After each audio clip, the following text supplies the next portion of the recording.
പ്രിയമുള്ളവരെ, ഉപവനം ചാനലിലേക്ക് ഒരിക്കൽ കൂടി എല്ലാവർക്കും സ്വാഗതം.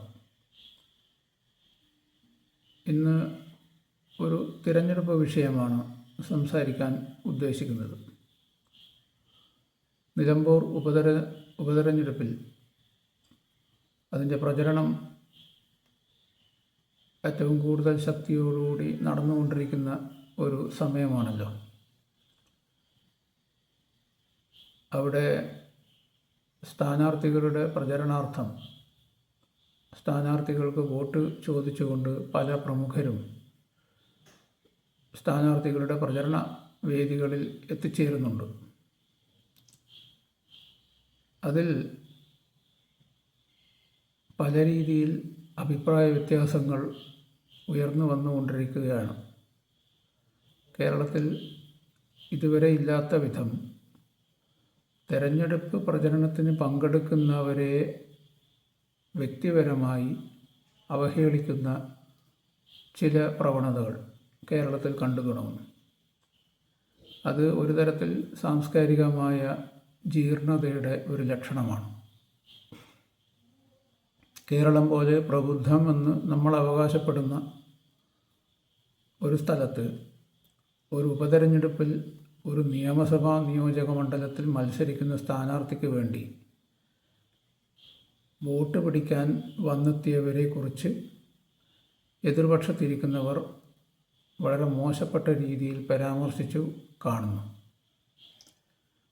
ഇടതുപക്ഷ സ്ഥാനാർത്ഥിയായി മത്സരിക്കുന്ന എം സ്വരാജിൻ്റെ പ്രചരണ വേദിയിൽ KR മീരയും അതുപോലുള്ള സാഹിത്യരംഗത്തും മറ്റ് സാംസ്കാരിക രംഗത്തും പ്രവർത്തിക്കുന്നവർ എത്തിച്ചേരുകയും പരിപാടിയിൽ പങ്കെടുക്കുകയും സ്വരാജിന് വോട്ട് അഭ്യർത്ഥിക്കുകയും ചെയ്തു മടങ്ങിയിട്ടുണ്ട്. എന്നാൽ എതിർ സ്ഥാനാർത്ഥിയായ ആര്യാടൻ ഷൗക്കത്തിൻ്റെ പ്രചരണ വേദികളിൽ അത്തരം വ്യക്തിത്വങ്ങളുടെ സാന്നിധ്യം കണ്ടതായി മാധ്യമങ്ങൾ പ്രചരിപ്പിച്ചിട്ടില്ല. മാധ്യമങ്ങളുടെ അഭിപ്രായത്തിൽ അത്തരം പരിപാടികൾ നടന്നതായി തോന്നുന്നുമില്ല. ഒരു UDF സീറ്റ് എന്ന് അവകാശപ്പെടുന്ന നിലമ്പൂർ സീറ്റ് PV അൻവർ എന്ന് പറയുന്ന സ്വതന്ത്ര സ്ഥാനാർത്ഥിയാണ് 2 പ്രാവശ്യമായി ഇടതുപക്ഷത്തിന് വേണ്ടി മത്സരിച്ച് ജയിച്ചത്. അവിടെ PV അൻവർ നിയമസഭയിൽ നിന്ന് തൻ്റെ അംഗത്വം രാജിവെച്ചത് എന്തിനാണ് എന്ന് ഇന്ന് PV അൻവറോട് ചോദിച്ചാൽ പോലും ചിലപ്പോൾ മറുപടി കിട്ടിയില്ല എന്ന് വരും. ആർക്കും അറിയില്ല. ഒരു സീറ്റിൻ്റെ ഭൂരിപക്ഷത്തിൽ ഭരിച്ചുകൊണ്ടിരിക്കുന്ന ഒരു മുന്നണിയിൽ നിന്നാണ് ഒരംഗം രാജിവെക്കുന്നതെങ്കിൽ മറുപക്ഷത്ത് ചേർന്നാലും ഇല്ലെങ്കിലും ഭരണം പ്രതിസന്ധിയിലാവും.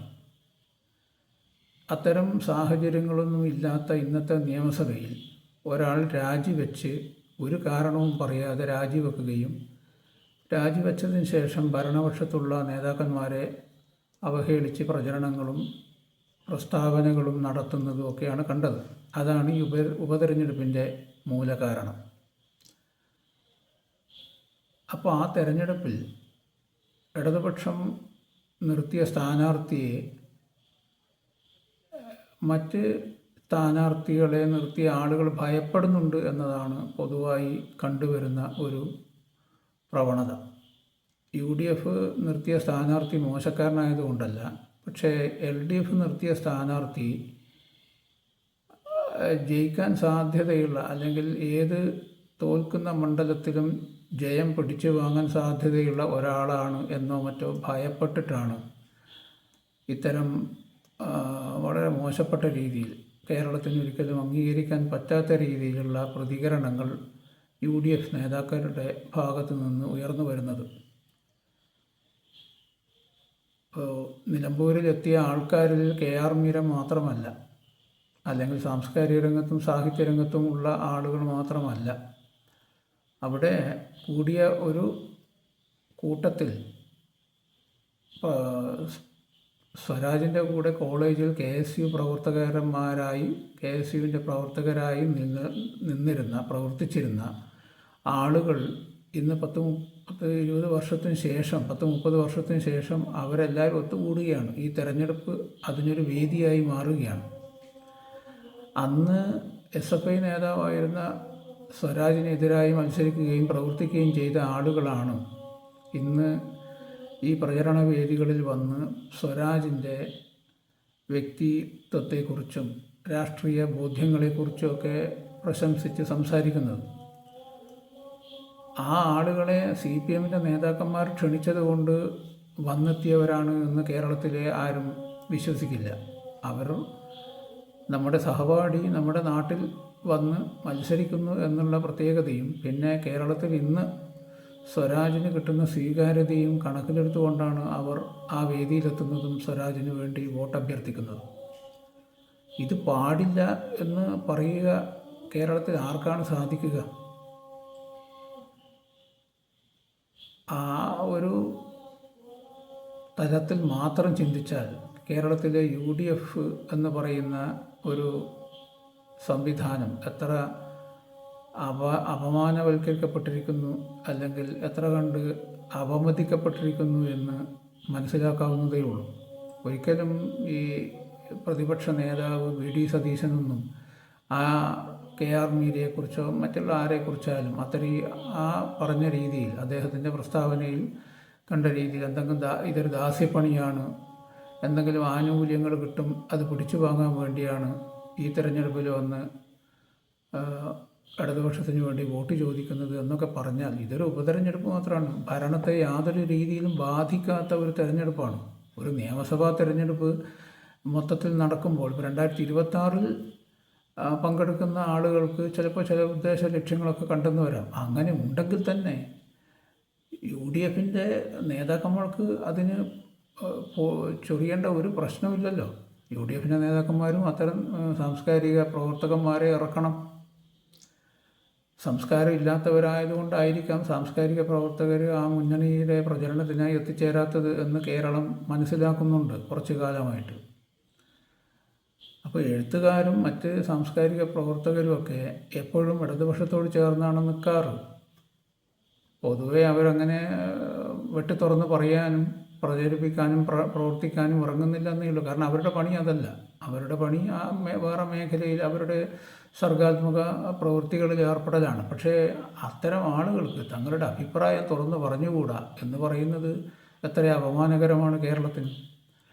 പിന്നെ ഒരു ചാനലിലെ 3 ആൾ ഇരുന്നിട്ട് ചർച്ച ചെയ്യുന്നൊരു പരിപാടിയുണ്ട്. അതിനകത്ത് പറയുന്നത് കേട്ടു, ഇത് വളരെ മോശമായിപ്പോയി എന്ന്. ആ മാന്യദേഹത്തോടൊക്കെ പറയാനുള്ളത് ONV മത്സരിച്ചു തോറ്റു, മുരളി മത്സരിച്ചു തോറ്റു എന്നൊക്കെയാണ് പറയുന്നത്. ഇതൊക്കെ ആരാണ്? ഇവരിത് വിലയിരുത്താൻ ആരാണ്? എത്രയോ ആളുകൾ മത്സരിക്കുന്നു, ജയിക്കുന്നു, തോൽക്കുന്നു. EK നായനാർ തോറ്റിട്ടുണ്ട്, ഇന്ദിരാഗാന്ധി തോറ്റിട്ടുണ്ട്. അപ്പോൾ അത്തരം തോൽവി ജയങ്ങളൊന്നും അല്ലല്ലോ പ്രശ്നം.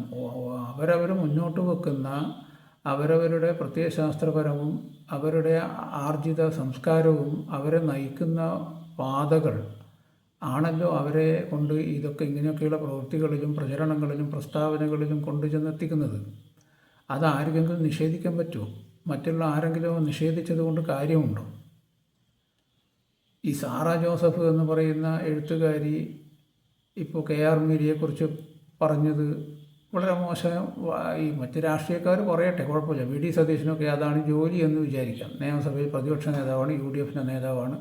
അദ്ദേഹത്തിന് അത് പറയാനുള്ള സ്വാഭാവികമായ ഒരു കാരണമുണ്ട്. പക്ഷേ സാറ ജോസഫ് എന്തിനാണ് പറയുന്നത്?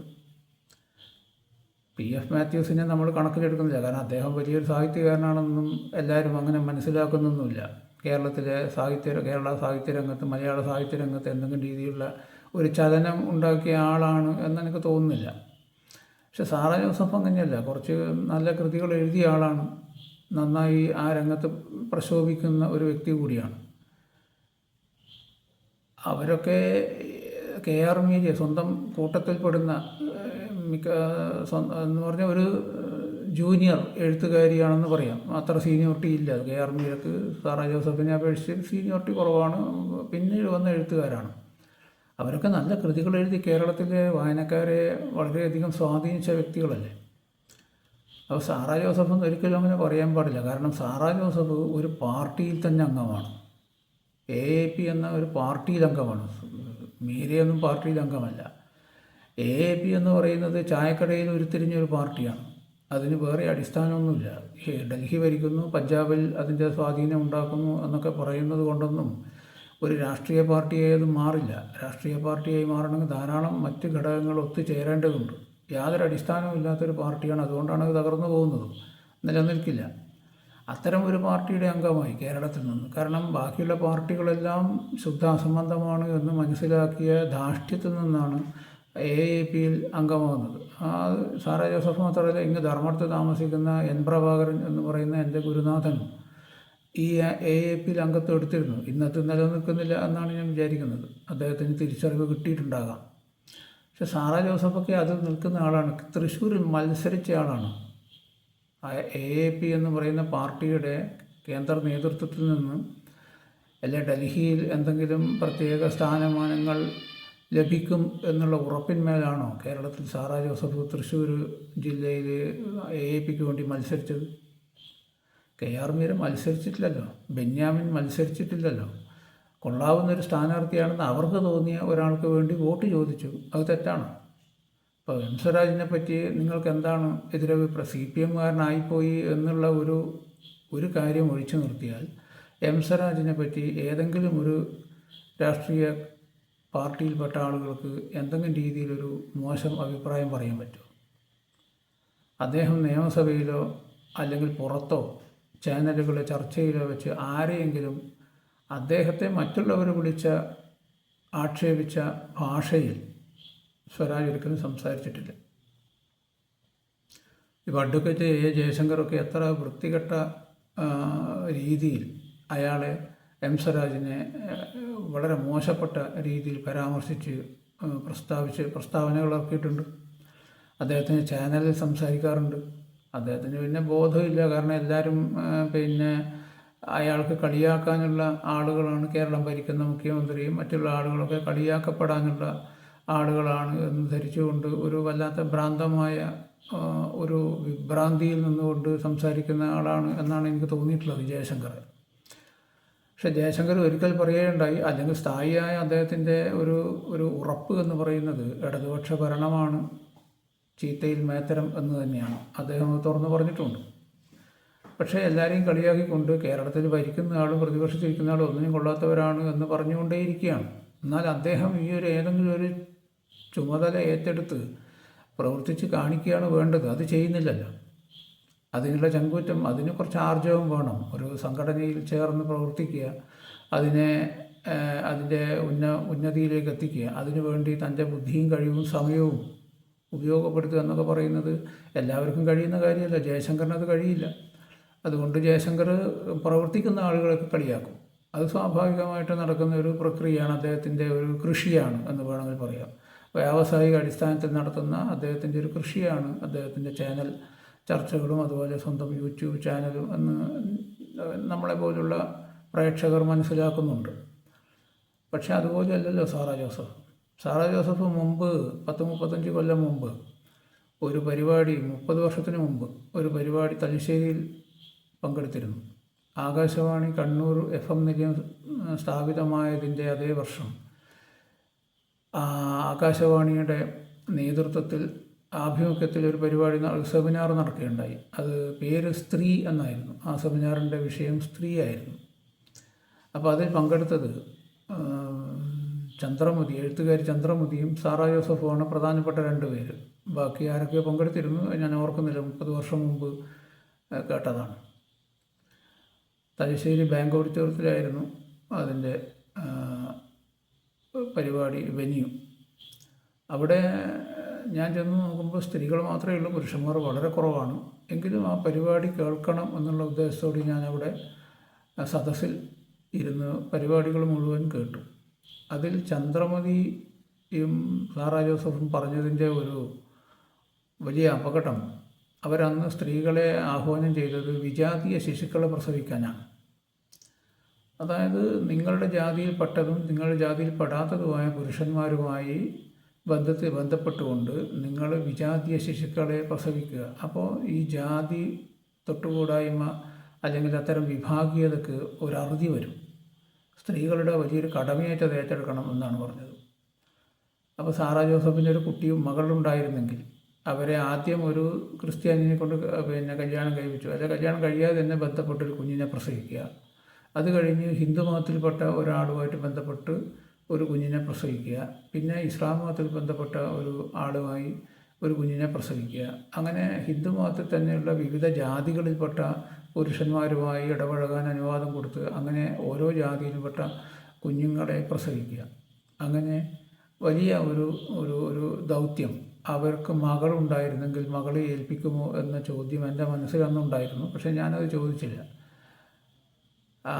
സ്ത്രീ, അതായത് സദസ്യർക്ക് ചോദിക്കാനുള്ള അവസരം കിട്ടിയപ്പോൾ ഒരു യുവതി സാറാ ജോസഫിനോട് ചോദിച്ചു, എന്താണ് ടീച്ചർ ഈ സാറാ ജോസഫ് എന്തിനാണ്, അങ്ങനെ ഒരു വാലെന്തിനാണ് മാഡത്തിന് എന്ന് ചോദിച്ചു. അപ്പോൾ അത് പറഞ്ഞു, ഞാൻ കല്യാണം കഴിക്കുന്ന പ്രായത്തിൽ എൻ്റെ ബുദ്ധിയിലും ചിന്തയിലും ഇത്തരം ആലോചനകളൊന്നും ഇല്ലാതിരുന്ന കാലത്ത് എൻ്റെ ഭർത്താവിൻ്റെ പേര് സ്വാഭാവികമായി എൻ്റെ പേരിൻ്റെ പിന്നാലെ വന്നു ചേർന്നതാണ് എന്ന് പറഞ്ഞു. അപ്പോൾ ആ യുവതി പറഞ്ഞു, ഇപ്പോൾ ഇതൊക്കെ ബോധ്യപ്പെട്ട നിലക്ക് ആ വാല് മുറിച്ചു കളഞ്ഞൂടെ എന്ന് പറഞ്ഞു. അതിന് വ്യക്തമായ മറുപടി സാറാ ജോസഫ് പറഞ്ഞിരുന്നില്ല. അത് ഞാൻ ഇങ്ങനെ അതിനു വേണ്ടി ശ്രമിക്കുക എന്നല്ലാതെ എന്ത് ചെയ്യാൻ പറ്റും, ഇങ്ങനെ ഞാൻ അറിയപ്പെട്ടു പോയില്ലേ എന്നാണ്.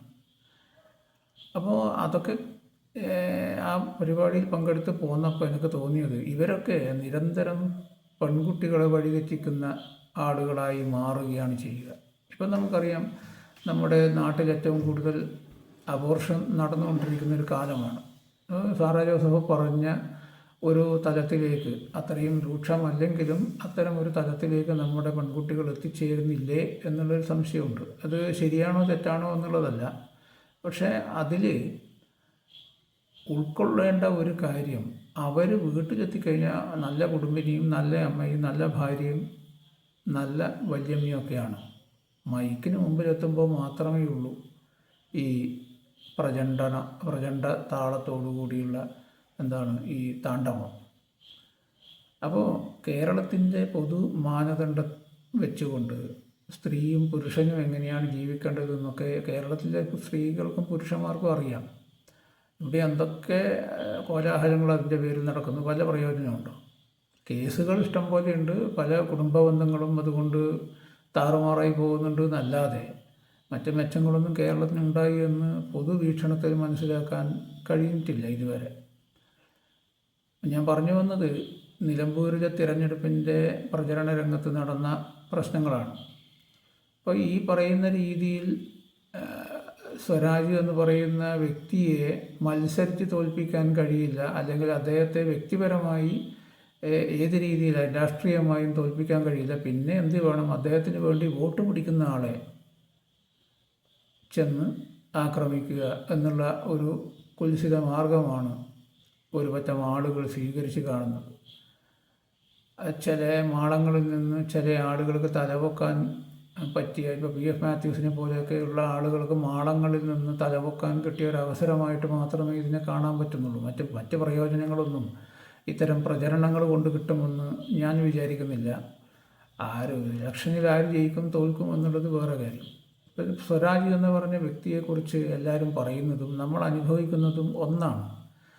അങ്ങനെ അല്ലാതെ വരുമ്പോഴാണ് നമുക്ക് ഈ അഭിപ്രായ വ്യത്യാസങ്ങൾ ഉണ്ടാകേണ്ടതുള്ളൂ.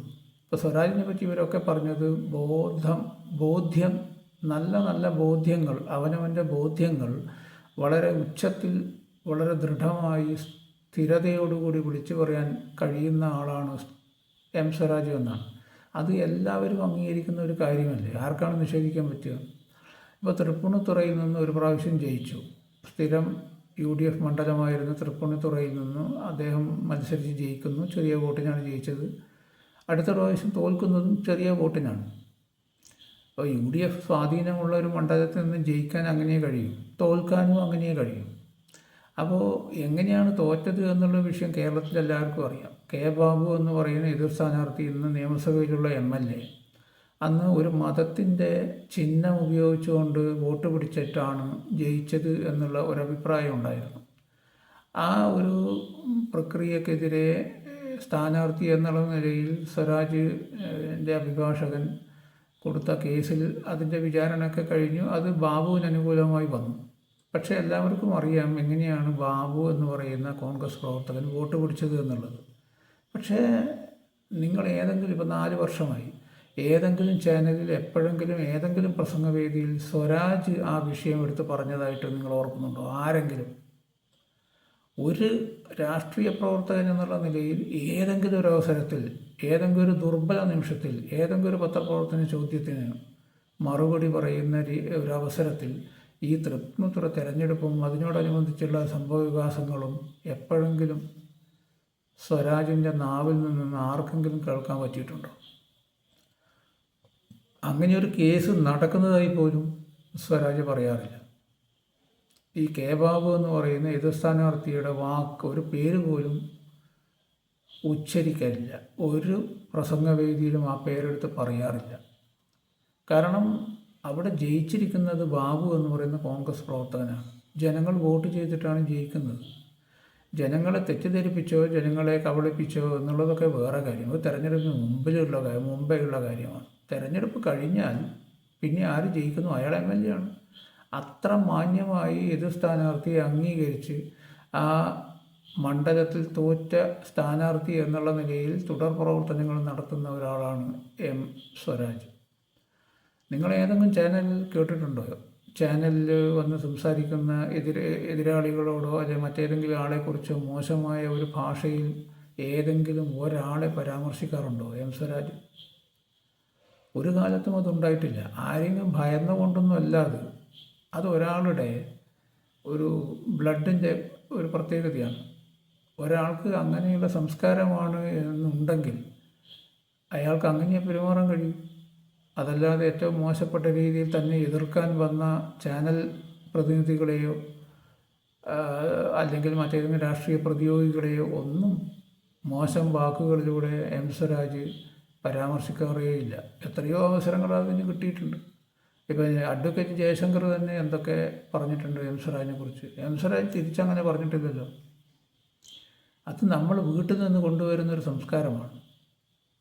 അത് ഒരു പ്രത്യേകതയാണ്. നമ്മുടെ ഒരു ആർജിത സംസ്കൃതിയിൽ നിന്ന് നമുക്ക് കിട്ടുന്നൊരു സമ്പത്താണ് നമ്മുടെ പെരുമാറ്റം എന്ന് പറയുന്നത്. അത് നല്ല രീതിയിലാണെങ്കിൽ, നല്ല സാഹചര്യമാണ് നമുക്ക് കിട്ടിയതെങ്കിൽ അയാൾ നല്ല രീതിയിൽ പ്രതികരിക്കും. അല്ലാത്തയാൾ അയാൾക്ക് കിട്ടിയ സാഹചര്യത്തിനനുസരിച്ചുള്ള പെരുമാറ്റ ദൂഷ്യങ്ങൾ അയാൾക്ക് കാണും. അപ്പോൾ അത് നമുക്ക് ജയശങ്കറിനൊക്കെ അങ്ങനെ പറഞ്ഞു വിടാവുന്നതേ ഉള്ളൂ. ഏത് വ്യക്തിയെക്കുറിച്ചായാലും തൻ്റെ നേരെ വളരെ മോശപ്പെട്ട രീതിയിൽ ആക്രോശിച്ച് കടന്നു വരുന്ന ഒരാളെ അതേ രീതിയിൽ ആക്രമിക്കാൻ ഏതൊരു മനുഷ്യനും ധാർമ്മികമായ ഒരു ഉത്തരവാദിത്വവും അതിനുള്ള അവകാശമുണ്ട്. പക്ഷേ ഒരിക്കലും സ്വരാജ് അങ്ങനെ പറയാതെ, അങ്ങനെ പറയുന്നത് നമ്മൾ കേട്ടിട്ടുണ്ടോ? അങ്ങനെ പറയാതെയും ചർച്ചകളും സംവാദങ്ങളും വാഗ്വാദങ്ങളും കൊണ്ടുപോകാൻ കഴിയുമെന്ന് ചാനൽ ചർച്ചയുടെ 10-20 കൊല്ലത്തെ ചരിത്രത്തിൽ അത് തെളിയിച്ച ഏക വ്യക്തി സ്വരാജാണ്. സജീവ രാഷ്ട്രീയ പ്രവർത്തകനായി നിൽക്കുന്ന ഒരാളിൽ മറ്റ് പല രംഗത്തുള്ള ആളുകളുണ്ടാവാം. സജീവമായി CPM പോലുള്ളൊരു പാർട്ടിയുടെ പ്രതിനിധിയായി ചാനലിലെത്തിക്കഴിഞ്ഞാൽ 2-3 ആളുകൾ പറിച്ച് വലിച്ച് കീറുമ്പോൾ പോലും വളരെ നല്ല ഭാഷയിൽ അവരോട്, എന്നാൽ കൃത്യമായ ദേഷ്യത്തോടു കൂടി തന്നെ അവരോട് സംസാരിക്കാറുണ്ട്. പക്ഷേ ഭാഷ എപ്പോഴും വളരെ മിതവും സൗമ്യവും എന്നാൽ അർത്ഥവത്തും ആയിട്ടുള്ള ഒരു രീതിയാണ് സ്വരാജിൻ്റെ പെരുമാറ്റത്തിലുള്ള പ്രത്യേകത. ഇതാണ് സ്വരാജിൻ്റെ ആകെയുള്ള നമ്മൾ കാണുന്ന, സാധാരണ ഒരു പൗരൻ കാണുന്ന ഒരു മേന്മ എന്ന് പറയുന്നത്. അതുകൊണ്ട് തന്നെ അയാൾക്ക് ധാരാളം സ്വീകാര്യത ഈ തെരഞ്ഞെടുപ്പിനും അതിനു മുമ്പും അതിന് ശേഷവും. തെരഞ്ഞെടുപ്പ് തോറ്റാലും അയാളുടെ സ്വീകാര്യതയ്ക്ക് ഒരു കുറവും ഉണ്ടാവില്ല.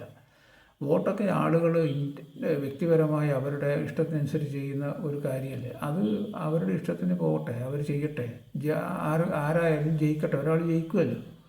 പക്ഷെ സ്വരാജ് എന്ന് പറയുന്ന വ്യക്തിയുടെ ഒരു സ്റ്റാറ്റസ് എന്ന് പറയുന്നത് ഒരു രീതിയിൽ ഈ തെരഞ്ഞെടുപ്പ് ഒന്നും അയാളെ സ്പർശിക്കുക പോലുമില്ല. കേരളത്തിൽ അങ്ങനെ ഒരു രാഷ്ട്രീയ പ്രവർത്തകനെ നിങ്ങൾക്ക് കാണാനും കഴിയില്ല. എല്ലാവർക്കും അത് അറിയാം. പക്ഷേ തെരഞ്ഞെടുപ്പിൽ മത്സരിച്ചു, അതുകൊണ്ട് അയാളെ എതിർപക്ഷത്ത് നിർത്തുന്നു, അങ്ങനെ കാണുന്നു, പെരുമാറുന്നു എന്നേ ഉള്ളൂ. പക്ഷേ സാംസ്കാരിക പ്രവർത്തകന്മാർ ഒരിക്കലും ഇവിടെ പങ്കെടുത്ത സാംസ്കാരിക സാഹിത്യ രംഗത്ത് പ്രവർത്തിക്കുന്നവരെ മോശക്കാരാണെന്ന് ചിത്രീകരിക്കാനുള്ള ഒരു പ്രവണത ആ പ്രവണത എന്തായാലും കേരളത്തിന് യോജിച്ച ഒരു രീതിയല്ല. എംസറായിനെ പോലത്തെ ഒരാളെ നേരിട്ട് എതിർക്കാൻ കഴിവില്ലാത്തത് കൊണ്ടാണ് അങ്ങനെ ചെയ്യുന്നത് എന്ന് മാത്രമേ അതുകൊണ്ട് അർത്ഥമാക്കുന്നുള്ളൂ. എന്തായാലും തെരഞ്ഞെടുപ്പ് കഴിയുന്നത് വരെ നമുക്ക് ഇതിൻ്റെ ഫലത്തെക്കുറിച്ച് അറിയാൻ വേണ്ടി കാത്തിരിക്കാം എന്ന് മാത്രം പറഞ്ഞുകൊണ്ട് നിർത്തുന്നു.